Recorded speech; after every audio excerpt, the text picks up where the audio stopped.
What's the meaning of basic English?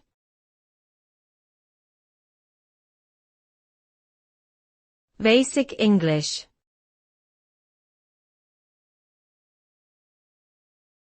Basic English.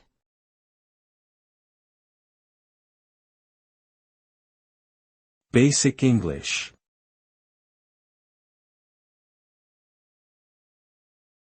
Basic English.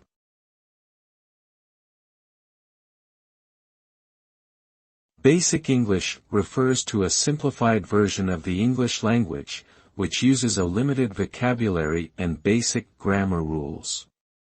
It was developed by linguist Charles K. Ogden in the 1920s with the aim of making English more accessible to non-native speakers.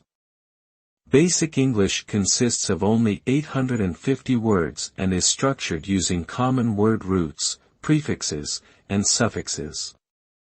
The language also has clear rules and standardized forms of speech. It has been used as a tool for teaching English as a second language in many countries around the world and is still widely studied today.